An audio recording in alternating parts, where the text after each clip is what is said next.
Christian Spitz, alias le doc sur Fun Radio. Vous êtes pédiatre depuis 20 ans maintenant, plus. Vous conseillez les jeunes sur la sexualité et l'amour. Donc, vous, entre autres, notamment, est-ce que en 20 ans, vous avez observé des évolutions dans la manière dont les jeunes peuvent voir l'amour, se projeter dans une vie de couple? Non, l'amour, ça reste la valeur de base sûre, la valeur qui est recherchée. Et évidemment, le couple aussi, contrairement à ce qui peut être dit, mais pas à n'importe quel prix, pas n'importe comment. C'est vrai que ce qui fonde le couple, c'est l'amour. Mais c'est quoi l'amour? C'est tomber amoureux. Et dans tomber amoureux, il y a tomber. Et souvent, ce qui se passe, c'est qu'au bout d'un certain temps, 2 ans, 3 ans, cet amour initial a disparu. Et après, c'est de savoir, est-ce qu'on est heureux, est-ce qu'on est bien, est-ce qu'on a du plaisir à être avec l'autre. Et c'est là qu'effectivement, les difficultés surgissent. Il y a une chose qui est certaine dans les couples, chez les jeunes en tout cas, il y a une chose qui ne passe jamais, c'est la tromperie. Tu me trompes, tu dégages.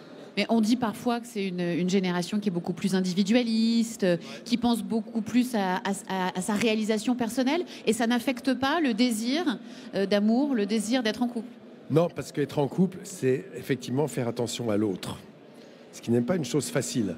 Et quelquefois, il y a cette tendance fusionnelle, et je rappelle cette phrase d'Oscar Wilde qui dit « Être un couple, c'est ne faire qu'un, mais lequel ?» Et qui est forcément, dans ces cas-là, quand on est dans quelque chose de très fusionnel, il y en a un qui, un jour, va effectivement mourir, s'assombrir, ou en tout cas souffrir. Mesdames et messieurs, ici, à l'Université Paris Descartes, je suis avec une personne qui va se marier dans quelques jours. Vous pouvez l'applaudir? Ça va, Samia? Ça va, ça va.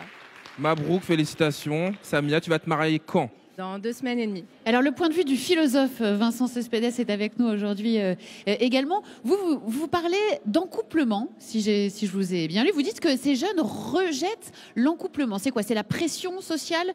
L'encouplement, je ne pense pas qu'ils le rejettent. Ce qu'on a vu là, c'est que tout le monde est pour le couple.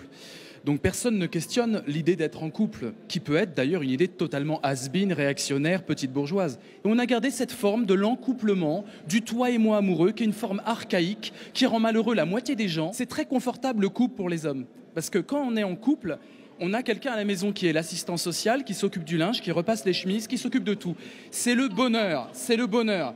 Pour les femmes, c'est plus compliqué. Il y a une désillusion qui a lieu. Donc, pour moi, le couple, c'est une vision has-been de l'amour qui doit être libre. Je suis pour le libre amour. Alors, c'est des propos qui doivent faire... Qu'est-ce qu'il y a? Vous n'êtes pas d'accord? Bon, non, il a le droit de le dire pour certains. Je crois que la liberté, c'est ce qui est...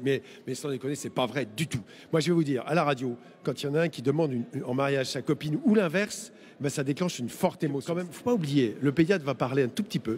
C'est quand même la vision. Le couple, c'est quand même avoir des enfants. C'est un devoir que nous avons, effectivement, de transmettre la vie. Et pour ça, il y a quand même des raisons. Alors maintenant, tout s'aménage, évidemment. Pour les couples homosexuels, on va envisager d'autres modes pour avoir des enfants. Il y a l'adoption, il y a le mariage homosexuel. Ça explose. Il y a le socle qui reste là.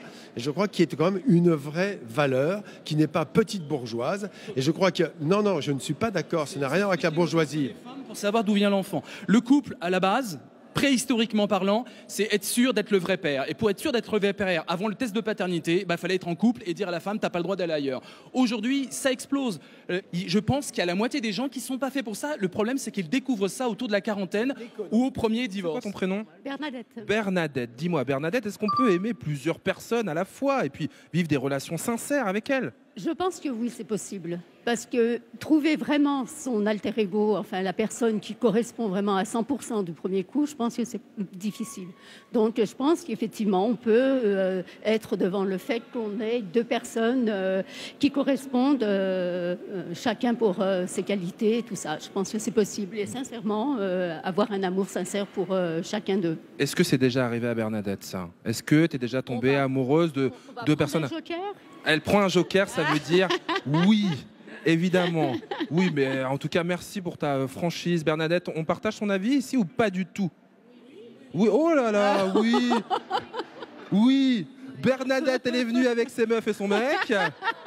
Ils vivent tous dans une super maison et vous êtes tous invités.